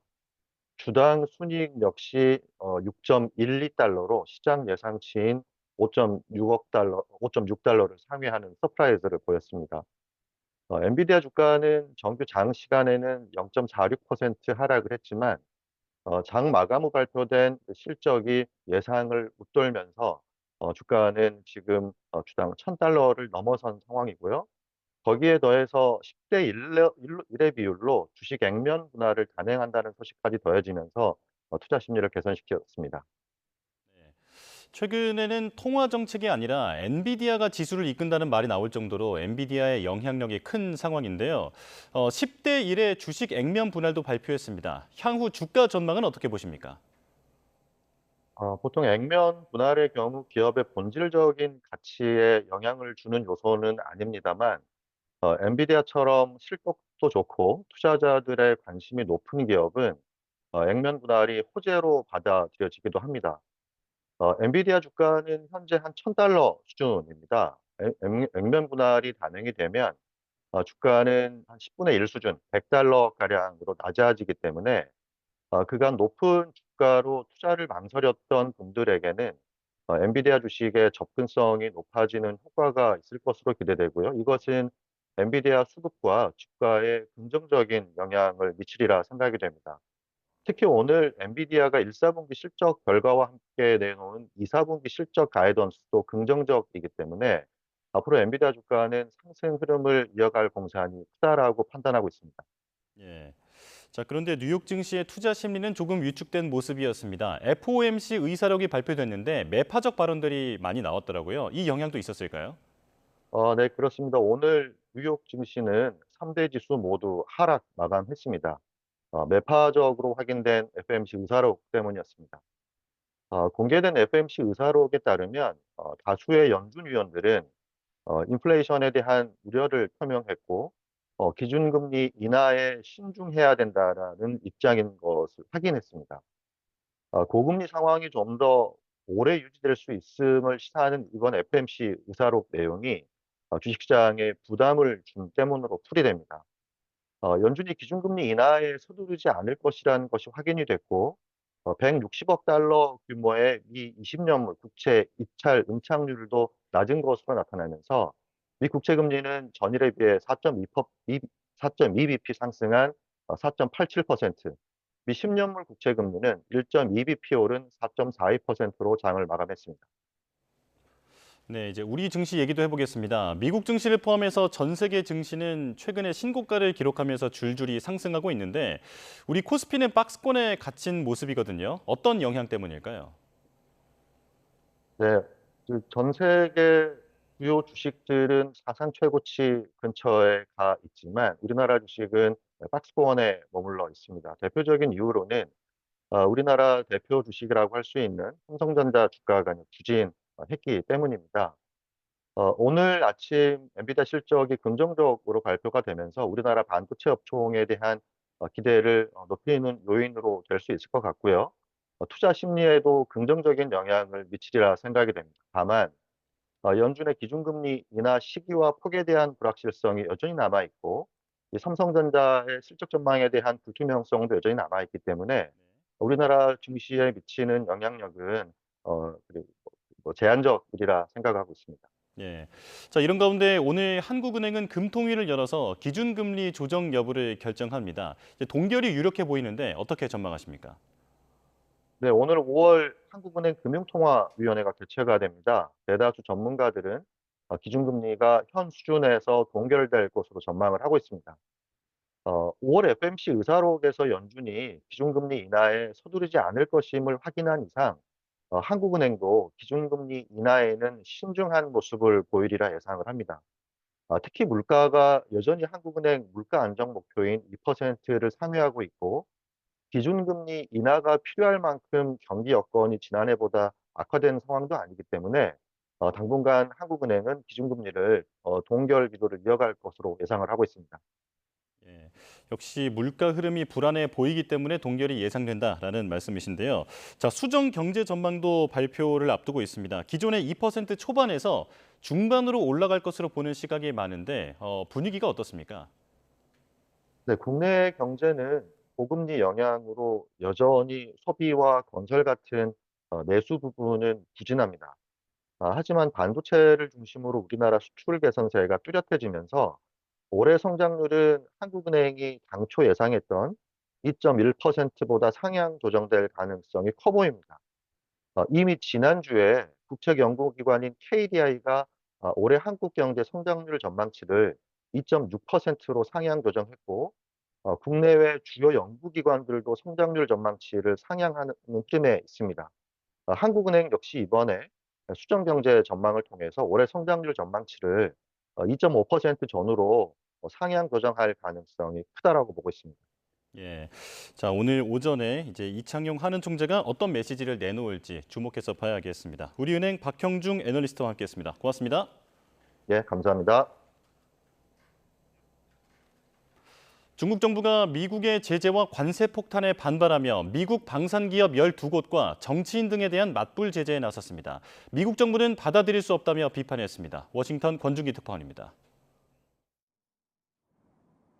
중국 정부가 로키드 마틴과 파이어 컨트롤 등 미국 방산기업 12곳과 기업 임원 10명을 무더기로 제재했습니다.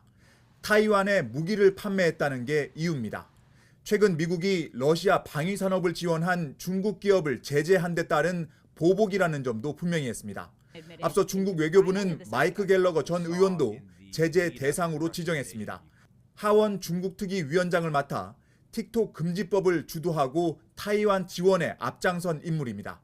제재 대상은 중국 내 재산이 모두 동결되고 중국과의 협력과 입국도 금지됩니다. 美国国会前议员加拉格尔近年来出于一己私利和对华偏见，在涉华问题上严重干涉中国内政，严重损害中国主权和领土完整。 미국 정부는 즉각 반발했습니다. 대중국 제재는 전 세계 경제를 위협하는 과잉 생산이라는 실체가 있지만 미국에 대한 중국 제재는 그렇지 않다는 겁니다. We oppose all of those sanctions, full stop, four square. Simple as that. With respect to the overcapacity issue, we've been very clear, and the president has been clear as well. 미국 무역대표부는 많게는 4배까지 올리기로 한 중국산 전기차와 철강, 태양광 패널 등에 대한 관세 인상안에 대해 다음 달 말까지 의견 수렴하겠다고 밝혔습니다. 8월부터는 폭탄 관세 적용에 들어가려는 움직임이라고 로이터 통신은 보도했습니다. 이번 주 이탈리아에서 열리는 G7 회의에서는 미국과 유럽이 대중국 관세 인상안에 공동전선을 펼 계획이어서 중국 반발이 더 거세질 전망입니다. 워싱턴에서 YTN 권중기입니다. 가자지구 전쟁이 길어지며 피해가 커지는 가운데 유럽 3개국 노르웨이와 아일랜드, 스페인이 팔레스타인을 국가로 승인한다고 선언했습니다. 평화 정착을 위해 이스라엘과 팔레스타인이 공존하는 두 국가 해법을 실행하자는 건데 이스라엘은 강력히 반발했습니다. 김동원 기자입니다. 노르웨이와 아일랜드, 스페인이 오는 28일자로 팔레스타인을 국가로 공식 승인하기로 했습니다. 이들 3개국은 팔레스타인이 독립국가를 건설할 권리가 있다며 다른 나라들도 승인에 동참할 것을 기대했습니다. 가자지구 전쟁 장기화로 참혹한 피해가 계속되는 상황에서 휴전을 유도하기 위해 공동 행동에 나선 모습입니다. Men særlig i en situasjon hvor krig raser og mange mister håp, så må vi holde fast ved målet om to stater for israelere og palestinere som det eneste som kan gi varig fred. 팔레스타인을 승인한 나라는 이미 140여 개국에 이르지만 대부분 이른바 제3세계로 서방 국가 중에는 흔치 않습니다. 팔레스타인은 크게 환영했지만 이스라엘은 즉각 3국 대사를 초치해 강력 항의했습니다. We believe that this is an astounding message of support to the Palestinian people's right to self-determination, independence and statehood, which is non-negotiable and non-derogable. פרס לטרור לא יביא שלום, והוא גם לא יעצור אותנו מלנצח את החמאס. 국가 승인은 다분히 상징적인 조치라 당장 가자지구 전쟁에 영향을 준다고 보긴 어렵습니다. 하지만 안보를 이유로 두 국가 해법에 반대하는 이스라엘로서는 친팔레스타인 여론 확산에 위기감을 느낄 것으로 보입니다. 앞서 유엔에서는 팔레스타인 지위 격상 결의안이 압도적 찬성으로 통과됐고 이스라엘은 전쟁 범죄 혐의로 잇따라 국제법정에 서고 있습니다. Nothing will change today or tomorrow, but it could be significant if this starts a trend and if more states were to follow in the coming days. 다만 팔레스타인 스스로도 서한 지구의 자치정부와 가자 지구의 하마스로 분열돼 있어 상황은 간단치 않습니다. 우리나라는 팔레스타인의 유엔 가입엔 찬성했지만 국가 승인은 추후 적절한 시기에 하겠다는 입장입니다. YTN 김도원입니다. 이스라엘 인질 가족 모임은 지난해 10월 7일 이스라엘 남부 군기지에서 여군 병사들이 하마스 무장대원에게 납치되는 장면이 담긴 영상을 공개했습니다. 3분 분량의 영상에는 하마스 무장대원들이 여군 병사 5명을 납치해 결박하고 신문한 뒤 총성이 빗발치는 가운데 이들을 군용 트럭에 태우는 모습이 담겨 있습니다. 인질 가족 모임은 이스라엘 정부에 하루빨리 인질들을 귀환시켜야 한다며 한시도 낭비하지 말고 즉시 인질 석방 협상 테이블로 돌아갈 것을 촉구했습니다. 영상은 하마스 무장대원의 보디캠으로 촬영된 2시간 분량 촬영본의 일부로 가족들의 동의를 받아 공개한다고 모임은 밝혔습니다. 교황청이 외교 관계가 단절돼 있던 중국에 대표부를 설치할 뜻을 밝혔습니다. 바티칸을 유럽에서 유일한 수교국으로 둔 타이완은 바짝 긴장하는 모습입니다. 황보선 기자입니다. 지난 21일 바티칸에서 열린 국제 컨퍼런스에서 보기 드문 장면이 연출됐습니다. 상하이 교구장인 선빈 주교가 기조연설자로 나선 겁니다. 중국 본토 주교가 교황청 공개 행사에 참석한 건 사상 처음입니다.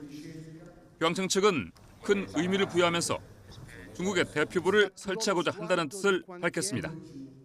La sua presenza in quanto vescovo della sede che ospitò il primo concilio plenario della Chiesa in Cina. 중국 정부는 화답했습니다. 不断增进了解与互信，我们愿同梵方共同努力，推动中梵关系不断改善。 하나의 중국 원칙을 강요하는 중국의 압력으로 유럽 국가 중 유일하게 바티칸과만 수교하는 타이완은 민감한 반응을 보였습니다. 타이완 외교부는 성명에서 교황청과 중국 간 상호작용에 세심한 주의를 기울이고 있다고 밝혔습니다. 중국은 1951년 교황청이 타이완을 국가로 인정한 것을 이유로 외교관계를 단절했습니다. 지난 2013년 프란시스코 교황이 즉위한 이래 교황청과 중국의 관계 회복은 급물살을 탔습니다. YTN 황보선입니다. 타이완에서 전철 흉기 난동 사건이 발생해 4명이 중경상을 입었습니다. 10년 전 같은 날 28명의 사상자를 낸 판박이 사건이 있었는데요. 이번에는 용감한 시민들이 합심해 참사를 막았습니다. 베이징에서 강정규 특파원입니다. 달리는 열차 안에서 남성들이 뒤엉켜 격한 몸싸움을 벌입니다. 한 명이 흉기를 빼앗자 다른 한 명이 우산을 들고 가세합니다. 검은 마스크를 쓴 남성은 바닥에 떨어진 또 다른 흉기를 집어들고 마구잡이로 휘두르기 시작합니다.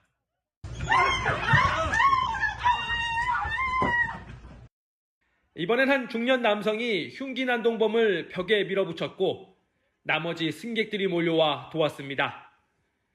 21일 오전 11시쯤 타이완 중부 타이중시의 전철에서 칼부림 사건이 발생해 4명이 다쳤습니다. 경찰은 현장에서 체포된 20대 남성이 정신질환을 앓고 있다면서도 10년 전 같은 날 판박이 사건의 모방 범죄일 가능성을 들여다보고 있습니다.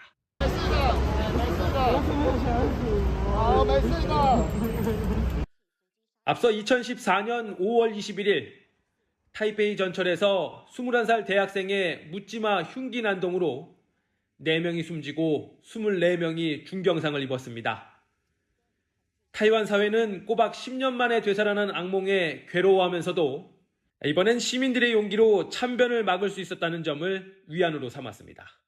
他们很勇敢，他们就是保护我们大家。我们5、6个年轻人都把他抵住，大家都在痛殴他。 하루 전 중국 본토 장시성의 한 초등학교에서도 흉기 난동으로 2명이 숨지고 10명이 다쳤습니다. 지난 7일엔 윈난성에 있는 병원에서 40대 괴한이 23명을 찌르고 달아나 불안한 주민들이 호신용 무기를 들고 하굣길 마중을 나가기도 했습니다. 베이징에서 YTN 강정규입니다. 일본에서 달리는 승용차 뒷좌석에 타고 있던 2살 어린이가 좌석 창문에 머리가 끼어 숨지는 사고가 발생했습니다. 최근 비슷한 사고가 잇따른 것으로 확인됐는데 아이들을 뒷좌석에 태울 때 각별한 주의가 필요해 보입니다. 도쿄에서 김세호 특파원입니다. 도쿄 내리마구에서 승용차 뒷좌석에 있던 2살 어린이의 머리가 창문에 끼었다는 신고가 접수됐습니다. 30대 운전자는 2살 난 딸을 승용차 뒷좌석에 혼자 태웠습니다. 환기를 위해 열어두었던 창문을 운전석 쪽에 있는 버튼을 눌러 자동으로 닫았습니다. 조금 뒤 딸에게 말을 걸려고 뒤를 봤더니 딸의 머리가 창문에 끼어 있었습니다. 挟まっちゃったどうしようってちょっとうろたえてる感じでしたけどね。すぐ来てましたけどね。救急も。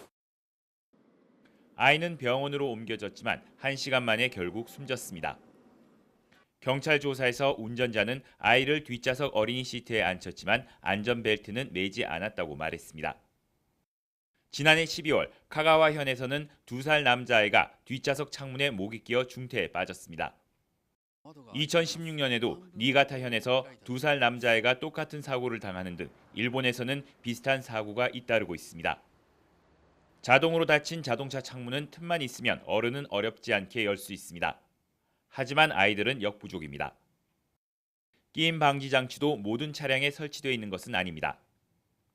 全部の座席についているとは限らないというような形になりますので、やはり過信はしないでいただいて、パワーウィンドウ操作するときは、しっかりと声掛け、あとは確認をして。 전문가들은 또 아이를 시트에 태운 뒤 벨트가 느슨해지지 않도록 하고 뒷좌석에 앉힐 경우 전동 창문 잠금 설정을 해야 한다고 강조합니다. 도쿄에서 YTN 김세호입니다. 네, 미국 중남부 곳곳에서 잇따라 강력한 토네이도가 발생해 최소 1명이 숨지고 여러 명이 실종됐습니다.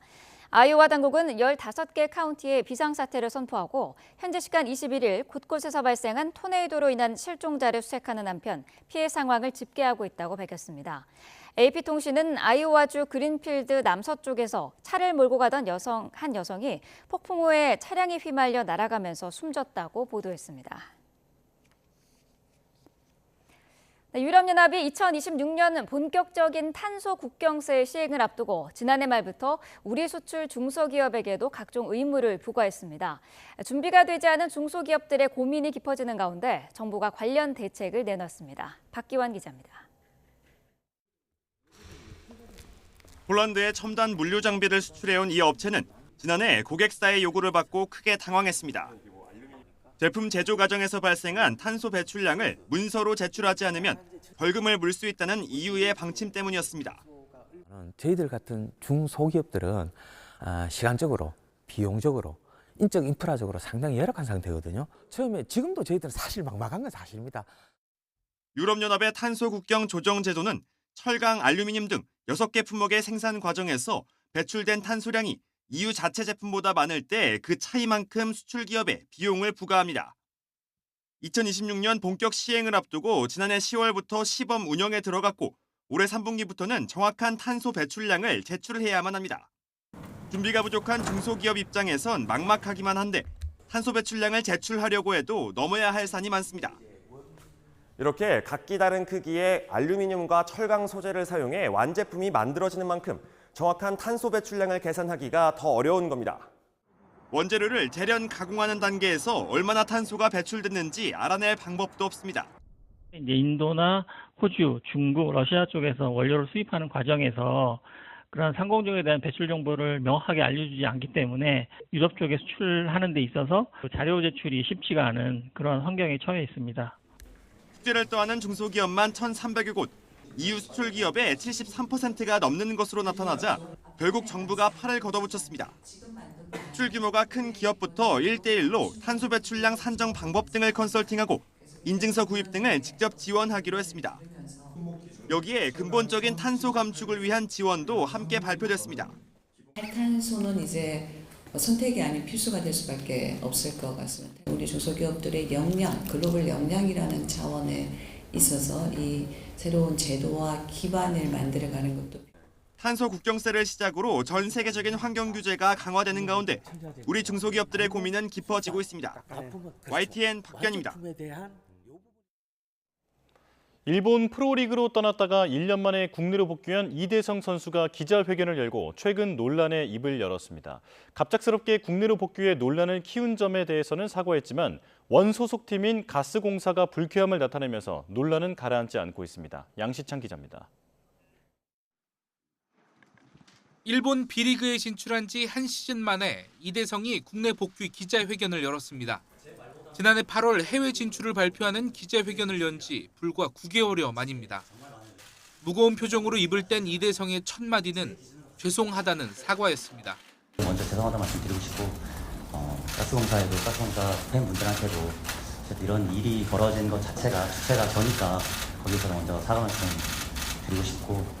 하지만 국내 복귀와 관련해 자신에게 일방적인 비판이 쏟아지는 점에 대해서는 억울한 마음을 숨기지 않았습니다. 해외 진출할 당시 원 소속팀인 가스공사에 임의 해지 처분을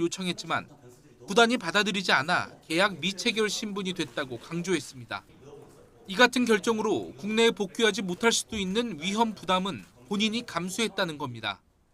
그러면서 가스공사가 입단을 제안한 것도 진정성이 없다고 생각한다고 힘주어 말했습니다. 임의 탈퇴를 하거나 뭐 이런 식으로 다른 제도들이 있는데 5년의 리스크를 선수가 안았잖아요. 제가 보시기에 좀 따라서 해석 여지가 좀 있는 부분 아닐까요? 진정성 있는 오퍼는 없었다고 생각합니다. 제 기준이에요. 이 같은 해명에도 논란은 가라앉지 않는 모양새입니다. 이번 복귀로 해외에 최대한 오래 머무르겠다는 공식 발표와 돌아올 때 가스공사로 복귀하겠다는 구두 약속까지 모두 깨트린 셈이 됐기 때문입니다.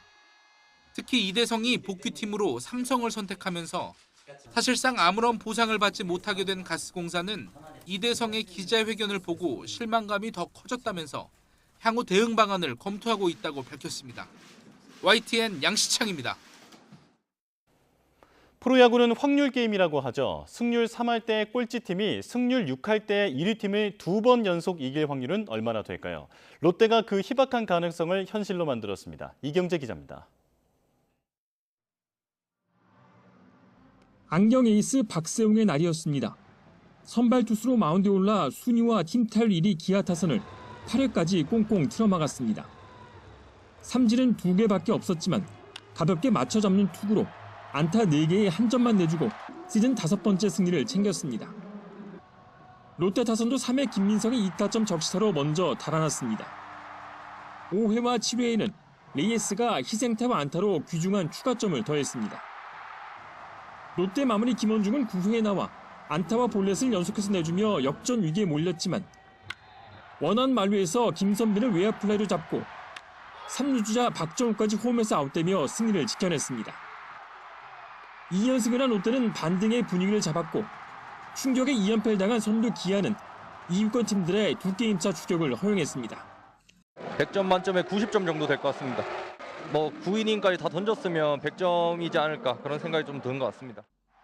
두산은 8회 SSG 우익수 하재훈의 어이없는 실책에 힘입어 3대1로 승리하고 3연승을 달렸습니다. 신인 김태균은 5타자를 퍼펙트로 막아내고 승리 투수가 됐습니다. 삼성은 선발 코너의 호투에다 1회 3루타에 3회 홈런까지 때려낸 구자욱의 활약을 앞세워 KT를 3대1로 이겼습니다. NC는 9회 초 투아웃에 김성욱이 결승 홈런을 쳐내고 9회 말 만루 위기를 극복하며 키움을 4대3으로 물리쳤습니다. 한화는 5대4로 뒤진 7회 노시환의 동점 홈런과 5대5로 맞선 8회 최인호와 노시환의 연속 적시타에 힘입어 LG를 7대5로 누르고 3연승을 달렸습니다. YTN 이경재입니다. 세계대회에 처음으로 출전한 한상조 6단이 LG배 기왕전 8강전에서 디펜딩 챔피언 신진서 9단을 꺾고 8강에 진출했습니다.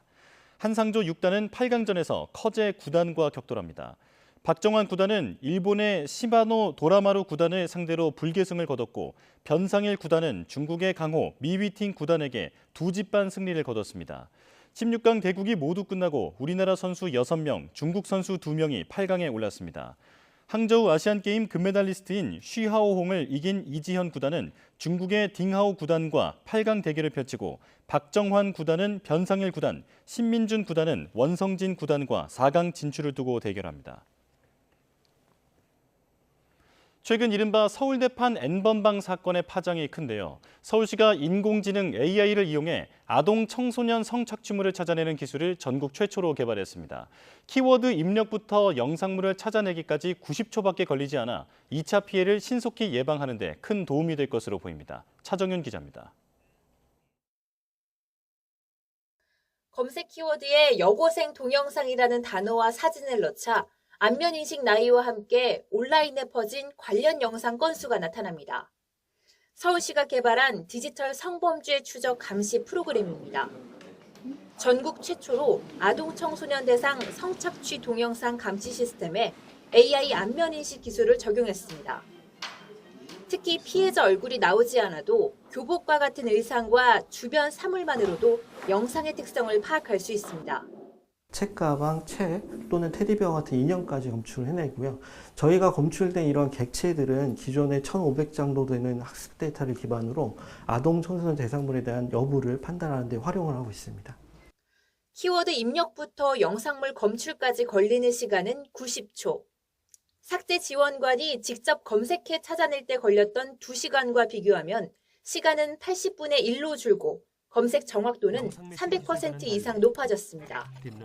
이에 따라 AI 신기술을 활용하면 아동 청소년 성착취물 특성상 빠른 신고가 이뤄지지 못해 벌어지는 2차 피해를 미리 막을 수 있을 것으로 기대하고 있습니다. 아이들 경우에는 이제 가장 꺼리는 게 부모님이 알게 될까 봐 그걸 가장 걱정을 해요. 그러다 보니 부모님이 알지 못하게 숨기는 경우가 많고 그러다 보니 시간은 길어지고 그래서 유포는 빨리 이미 되고 있고 이런 경우가 많습니다. 시는 다음 달부터 본격적으로 AI 감시 시스템을 24시간 가동하고 내년에는 검색뿐 아니라 자동으로 신고까지 하는 시스템까지 구축할 계획입니다. YTN 차정민입니다.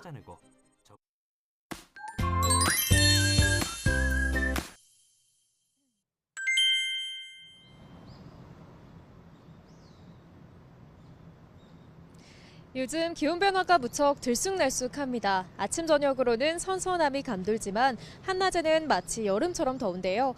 오늘 서울 한낮 기온은 26도로 어제와 비슷하겠고요. 특히 대구는 32도까지 치솟는 등 한여름 수준의 더위가 나타나겠습니다. 큰 일교차에 감기 등 호흡기 질환에 걸리지 않도록 옷차림에 각별히 유의해 주시기 바랍니다. 오늘도 전국이 대체로 맑겠습니다. 다만 오후에는 볕이 강하게 내리쬐면서 전국의 자외선 지수가 매우 높은 수준까지 치솟겠고 오존 농도도 점차 짙게 나타나겠습니다. 오늘도 낮더위가 이어지는 가운데 동쪽 지방을 중심으로는 30도를 웃도는 곳이 많겠습니다. 오늘 서울 한낮 기온 26도, 대전 30도, 강릉은 32도가 예상됩니다. 금요일인 내일도 초여름 더위 속 영서와 영남 내륙에는 한때 소나기가 지나겠고요. 다가오는 휴일에는 전국에 비가 내릴 전망입니다. 오늘 영동 중북부 지방에는 초속 15m 안팎의 강한 바람이 불겠습니다. 이 지역에 계신 분들은 시설물 관리와 안전 사고에도 유의해 주셔야겠습니다. 지금까지 서울 상암동 야외 스튜디오에서 YTN 윤수빈입니다. 네, 뉴스업 목요일 순서 마칩니다. 내일 다시 뵙겠습니다. 고맙습니다.